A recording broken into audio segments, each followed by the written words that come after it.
India, Pakistan உச்சகட்ட போர் பதட்டத்துல இருக்கு. அதுக்கான காரணம் பாகிஸ்தான் தொடர்ந்து அதிநவீனமான ஆயுதங்களை நம்மளோட எல்லை பகுதி பக்கத்துல டிப்ளாய் பண்ணிட்டு இருக்காங்க. இது போல டேங்குகளா இருக்கட்டும், ஆர்மர்ட் வெஹிக்கிள்ஸா இருக்கட்டும் டிப்ளாய் பண்றாங்கன்ற வீடியோ பார்த்திருப்போம். இப்போ திரும்பவும் SH-15 185mm ஹவிட்சர்ஸை நம்மளோட எல்லை பகுதி பக்கத்துல டிப்ளாய் பண்றாங்க. இது சீனாவோட ஹவிட்சர்ஸ் தான். இது போல டிப்ளாய் பண்றதுனால சொல்லாம கொள்ளாம திடீர்னு லார்ஜ் ஸ்கேல் அட்டாக் பண்ணிடுவாங்களா பாகிஸ்தான் அப்படிங்கிறது போல எதிர்பார்ப்புகள் இருக்கு. ஏன்னா நம்மளுடைய எல்லையில இருக்கக்கூடிய வீரர்கள் எல்லாத்துக்கும் தயார் நிலையில இருக்காங்க, தக்க பதிலடி கொடுப்பாங்க அப்படிங்கறத மாற்று கருத்து இல்ல. பாகிஸ்தான் ஒரு மிக பெரும் அக்ரஷன் காட்டுறதுக்கு தயாராயிட்டு இருக்காங்க. இப்படி இருக்கும் சூழ்நிலையில நம்மளோட விமானப்படை தகுந்த டைம்ல அதுக்கான வேலைகள் ஸ்டெப்ஸை எடுத்தாங்கன்னா இது போல லார்ஜ் ஸ்கேல் அட்டாக் நடக்கும்போது மிக பெரும் அளவுல கிரவுண்ட் ட்ரூப்ஸுக்கு சப்போர்ட் கொடுக்க முடியும். ஆனா அந்த அளவுக்கு கெப்பாசிட்டி நம்மளோட இந்திய ராணுவ படைக்கு இருக்கா அப்படின்ற கேள்விகள் வருது. இது மிக பெரும் சவாலா இருக்க போகுது. நம்மளோட விமானப்படை கிட்ட மொத்தம் 42 ஸ்குவாட்ரான் இருக்கணும். ஆனா இப்போதைக்கு 31 ஸ்குவாட்ரான் தான் அப்ராக்சிமேட்டா ஏறக்குறை இருக்கலாம். 31 ஸ்குவாட்ரான் தான் வந்து பாத்தீங்கன்னா ஆப்ரேட்டபிளா இருக்கு. அதாவது 11 ஸ்குவாட்ரான் விமானம் நம்மளுக்கு தேவைப்படுது. இப்படி இருக்கும்போது உள்நாட்டுல தயாரிக்கக்கூடிய விமானமான தேஜாஸ், இந்த விமானம் நம்மளுக்கு 83 விமானங்கள் வந்து பாத்தீங்கன்னா 2024 பிப்ரவரி மாசம் டெலிவரி பண்ணியிருக்கணும். ஆனா ஹால் நிறுவனம் நம்மளோட உள்நாட்டு கம்பெனி வந்து பாத்தீங்கன்னா டெலிவரி பண்ணல. அதுக்கான காரணம் இன்ஜின் டிலே அப்படிங்கிறது போல. இன்ஜினும் அமெரிக்கா முடிஞ்ச வரைக்கும் இழுத்தடிச்சு, அது வரலாறுல இருக்கக்கூடிய விஷயம் தான். எப்பவுமே ஜவ்வு முட்டாய் மாதிரி இழுத்து கடைசி நேரத்துல இது போல அமெரிக்கா கொடுக்கறது உண்டு. அதே போலதான் இந்த தடவையும் செஞ்சிருக்காங்க. எந்த ஒரு மாற்றம் இல்லை. ஆனா முதற்கட்ட டெலிவரி வந்துருச்சு. இப்பவாச்சு வேகம் எடுத்து அதை செய்வாங்களான்னு பார்த்தா தொடர்ந்து டிலே ஆயிட்டு தான் இருக்கு. அதுக்கான காரணம் பால் நிறுவனத்திலேயே ஏகப்பட்ட பஞ்சாயத்து இருக்கு. சமீபத்துல கூட இது சர்ச்சையாச்சு, நம்ம செய்திகள்ல பார்த்திருக்கோம். இவ்வளவு இக்கட்டான சூழ்நிலையில இருக்கும்போது MiG-21 ரக விமானங்கள்லாம் அவுட் ஆஃப் சர்வீஸ் ஆக போகுது, அதாவது ரிட்டையர் ஆக போகுது. இது போல விஷயங்கள் இருக்கிறதுனால மேலும் மேலும் நம்ம இந்திய ராணுவ படைக்கு பின்னடைவு. இதை எப்படியாவது சேஞ்ச் பண்ணணும், ஒரு கேம் சேஞ்சிங் மூவ் பண்ணணும்ன்றதுக்காக நம்மளோட விமானப்படை தரப்புல இருந்து ஒரு மிக முக்கியமான மூவ் பண்ணி இருந்திருக்காங்க. நம்மளோட அரசாங்கத்துக்கிட்ட ஒரு ப்ரொபோசல், புது ப்ரொபோசலை வச்சிருக்காங்க. போர்க்கால அடிப்படையில இந்த ப்ரொபோசலை எப்படியாச்சும் அப்ரூவ் பண்ணணும், அதுக்கான ப்ராசஸை வேகமா எடுக்கணும் அப்படிங்கிறது போல அவங்க தரப்புல இருந்து கோரிக்கைகள் வந்திருக்கு. என்ன ப்ரொபோசல் இந்திய விமானப்படை வச்சிருக்காங்க?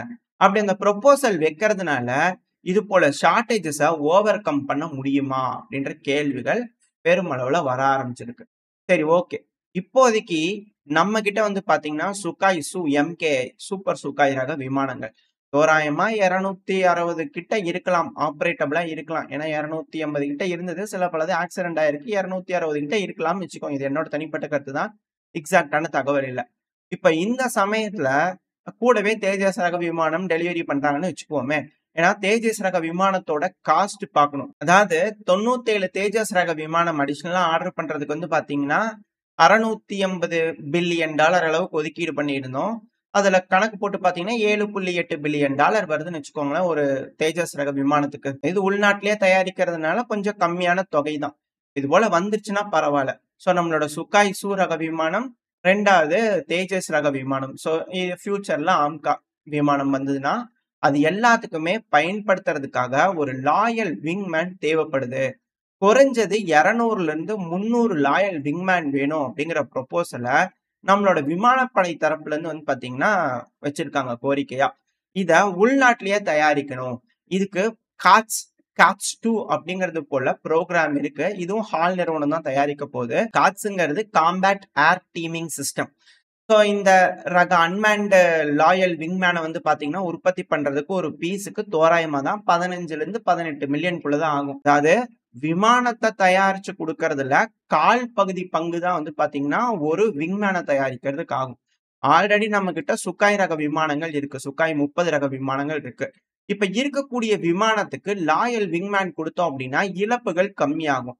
அது மட்டும் இல்லாம இந்த கேப்ஸோட ரேஞ்ச் வந்து பாத்தீங்கன்னா 350 கிலோமீட்டர் தோராயமா தான் சொல்ல முடியும். போர்க்கால சூழல் எச்சு கம்மி முன்ன பின்ன இருக்கலாம். ஆனா ஒன் வே மிஷனுக்கு பயன்படுத்துறோம் அப்படின்னா, சூசைடல் மிஷனுக்கு பயன்படுத்துறோம் அப்படின்னா 700 கிலோமீட்டர் இருந்து 800 கிலோமீட்டர் அப்படிங்கிற சொல்லப்பட்டு வருது. அது ஒரு இடத்த இலக்க போய் துல்லியமா தாக்குதல் பண்ணும். இழந்தாலும் பரவால்ல. அந்த இடத்துல இருக்கக்கூடிய தகவல்லாம் எடுத்துக்கணும். அந்த இடத்துல மிக பெரும் அசெட்ஸ் இருக்கு. அத நம்ம தாக்கணும்னு நெனச்சோம்னா, இந்த கார்ட்ஸ ஏவி விட்டோம்னா போதும். ப்ரிசைஸ்டான ஸ்ட்ரைக் அடிக்கும். 2வது ரேடார்ல சிக்காது. ரேடார் கிராஸ் செக்ஷன்ஸ் கம்மியா இருக்கிறதுனால, அதுவும் இல்லாம ஸ்டெல்த் ப்ராப்பர்ட்டீஸ் இருக்கிறதுனால, அ இலக்க துல்லியமா அடையும் அப்படிங்கிறதுல மாற்று கருத்து இல்ல. அதாவது இது எதுனால ரொம்ப அதிக அளவுல தேவை? இது எப்படி கேம் சேஞ்சிங் மூவா இருக்கும் அப்படின்ற கேள்விகள் வருது இல்லையா? அதாவது ஏர் பேட்ரால் நம்ம பண்ணணும். இப்போ F-16 இருக்கட்டும், இல்ல சைனாவோட JF-17 இருக்கட்டும், இது போல விமானங்கள பாகிஸ்தான் தரப்புல இருந்து டேக் ஆஃப் பண்றாங்க அப்படின்னா, நம்மளோட கேட்ஸ் விங்மேன் ஸ்கவுட் ஆப்பரேஷன்ல விட்டிருந்தோம் அப்படின்னா, அதாவது சில பகுதிகள்ல தொடர்ந்து இவ்வளவு மணி நேரம் பறக்கணும் அப்படிங்கிற ஆப்பரேஷன் அதுகிட்ட குடுத்துட்டோம்னா, அந்த விங்மேன் தொடர்ந்து அந்த பகுதிகள்ல பறந்துகிட்டே இருக்கும். இன்கேஸ் அந்த பகுதியில வரக்கூடிய F-16 இருக்கட்டும், இல்ல JF-17 இருக்கட்டும், அது கூட என்கேஜ் பண்ணணும்னு நெனைச்சா, இந்த லாயல் விங்மேன வச்சு என்கேஜ் பண்ண முடியும். இல்ல காமிகாசியாவும் மாத்த முடியும். அது மட்டும் இல்லாம எலக்ட்ரானிக் வார்ஃபேர் டிவைஸ் இதுல இருக்கு. ஸோ அதனால எலக்ட்ரானிக் வார்ஃபேர யூஸ் பண்ணி அந்த F-16 இருக்கட்டும், JF-17 இருக்கட்டும் சப்ரஸ் பண்ண முடியும். அதிலிருந்து ஏவக்கூடிய மிசைல்கள் கிட்ட இருந்து தற்காத்துக்க முடியும் நம்மளோட படை வீரர்கள். இது போல ஏகப்பட்ட சாகசங்கள் இந்த காட்ஸ் லாயல் விங்மேனால செய்ய முடியும். இதுல காட்ஸ் 2ன்னு சொல்லியிருப்பேன். காட்ஸுக்கும் காட்ஸ் 2க்கும் டிஃபரன்ஸ் என்னன்னா, 10 மணி நேரத்துக்கும் மேல காட்ஸ் 2 வந்து பாத்தீங்கன்னா, அதோட ரேஞ்ச் 10 மணி நேரத்துக்கும் மேல ஆப்பரேட் பண்ணும். 2வது ரேஞ்ச் கொஞ்சம் கூட. ஃபைட்டர் பாம்பரா வந்து பாத்தீங்கன்னா, இந்த காட்ஸ் 2வ நம்மளால யூஸ் பண்ண முடியும். இத உள்நாட்டிலேயே நம்ம முழுக்க முழுக்க தயாரிக்கிறதுனால, இது நம்ம பண்ணும்போது நம்மளுக்கு வேணுங்கிற அளவுக்கு நம்மளால செஞ்சுக்க முடியும். யாரையும் டிபெண்ட் பண்ணி இருக்கணும்னு நீட் இல்ல.